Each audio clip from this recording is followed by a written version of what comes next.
مہر علی کتھے تیری سنا. ہسٹری آف گولڈا شریف.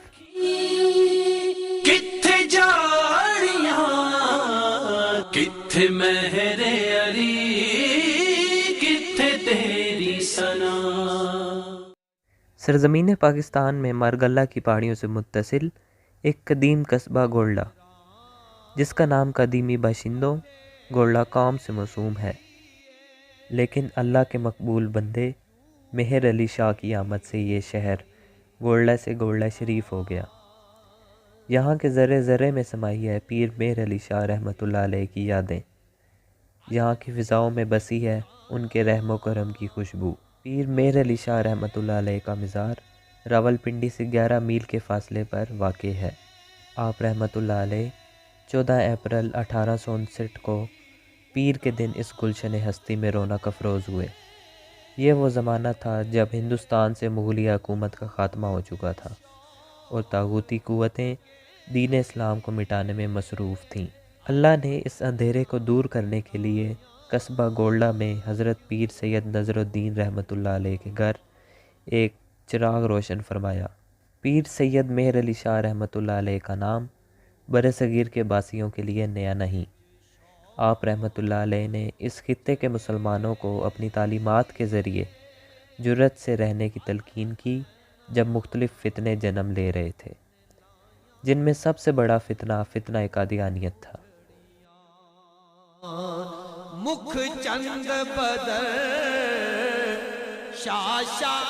آپ رحمۃ اللہ علیہ کا شجرہ نسب 25 واسطوں الشیخ عبد القادر جیلانی رحمۃ اللہ علیہ اور 36 واسطوں سے حضرت امام حسن رضی اللہ تعالیٰ عنہ سے جا ملتا ہے. آپ رحمۃ اللہ علیہ کو جب خانقاہ کے مدرسہ میں قرآنی تعلیم کے لیے بھیجا گیا تو آپ رحمۃ اللہ علیہ کی عمر اتنی کم تھی کہ خادم آپ کو اٹھا کر لاتے تھے. آپ رحمۃ اللہ علیہ کا حافظہ بہت اچھا تھا.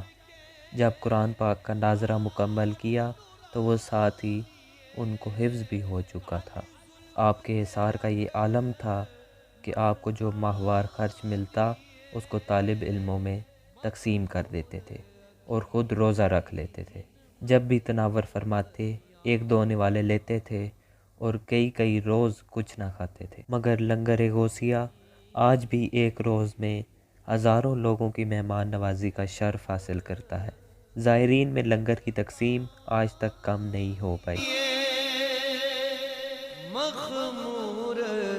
نگاہ اول میں سکون روح بخشتی سنگ مرمر کی یہ عمارت صوفی بزرگ حضرت پیر سید مہر علی شاہ رحمۃ اللہ علیہ کا مزار اقدس ہے. ملک بھر سے عقیدت مند اور زائرین آپ رحمۃ اللہ علیہ کے مزار اقدس پر حاضری کے لیے آتے ہیں. مزار اقدس پر فاتح خوانی کرتے ہیں اور دنیا کے بادشاہ سے اس کے محبوب بندوں کے وسیلے سے مانگتے ہیں. بات صرف لگن اور کامل یقین کی ہے. جو بن مانگے نوازتا ہے وہ 70 ماؤں سے زیادہ چاہنے والا اپنے محبوب بندوں کے وسیلے سے مانگنے والوں کی فریاد کیوں کر رد کرے گا. آل رسول کے در پر دنیا دار اپنی اپنی عرضی پیش کرتے ہیں اور لنگر کھا کر اس لاسانی ذات کا شکر ادا کرتے ہیں جس نے رزق دینے کا ذمہ لے رکھا ہے. آپ رحمۃ اللہ علیہ کے مزار پاک کے احاطہ میں ایک خوبصورت مسجد واقع ہے جو اسلامی فن تعلیم کا بہترین نمونہ ہے. مسجد کے برابر میں ایک مدرسہ بھی ہے جہاں ملک کے دور دراز کے علاقوں سے طلباء حصول علم کے لیے تشریف لاتے ہیں. آپ رحمۃ اللہ علیہ کا مزار اقدس اہل اسلام کے لیے علم و فنون سے لگاؤ کی دلکش اور زندہ مثال ہے. گولڈا شریف میں روزانہ محفل سماع سجائی جاتی ہے جس میں ذات باری تعالیٰ اور حمد و ثناء کے ساتھ ساتھ قوالی بھی پیش کی جاتی ہے.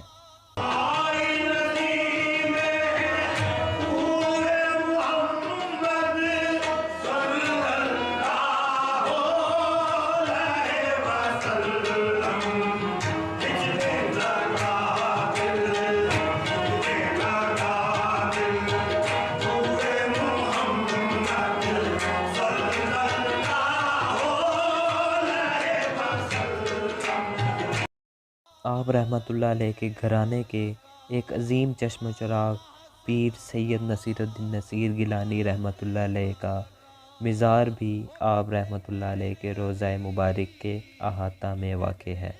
آپ رحمۃ اللہ علیہ صوفی شاعر تھے۔ پیر سید شاہ عبدالحق گیلانی رحمۃ اللہ علیہ پیر سید میر علی شاہ رحمۃ اللہ علیہ کے پوتے۔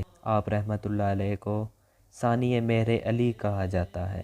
حضرت پیر سید مہر علی شاہ رحمۃ اللہ علیہ کے بیٹے حضرت سید غلام محی الدین شاہ گیلانی المعروف حضور بابو جی بھی آپ رحمۃ اللہ علیہ کے پہلو میں مدفن ہیں۔ بابو جی رحمۃ اللہ علیہ کو قدیم زمانہ سے ہی ریلوے انجن سے لگاؤ تھا۔ آپ رحمۃ اللہ علیہ ریلوے انجن کو مرشد کامل کی حیثیت سے دیکھتے تھے۔ آپ رحمۃ اللہ علیہ فرماتے تھے کہ یہ خود تکلیف اٹھاتا ہے صرف اور صرف دوسروں کے آرام کے لیے، جبکہ ایک صراط مستقیم یعنی صرف ایک خاص لائن پٹری پر چلتا رہتا ہے۔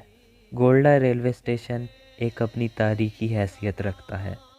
اس کا بعد میں آپ رحمۃ اللہ علیہ کی 6500 سے زائد کتب کو بھی محفوظ کیا گیا ہے، جن میں سیف چشتیائی، ملفوظات مہریہ، تصفیہ مابین سنی و شیعہ، شمس الہدایہ شامل ہیں۔ آپ رحمۃ اللہ علیہ 11 مئی 1937 کو عصر کے وقت اس دنیا فانی سے حاضرین کورونا کے آشنا فرماتے ہوئے قبلہ رخ ہو گئے، مگر آپ کی تعلیمات قیامت تک کے مسلمانوں کے لیے راہ راست کا ذریعہ ہیں۔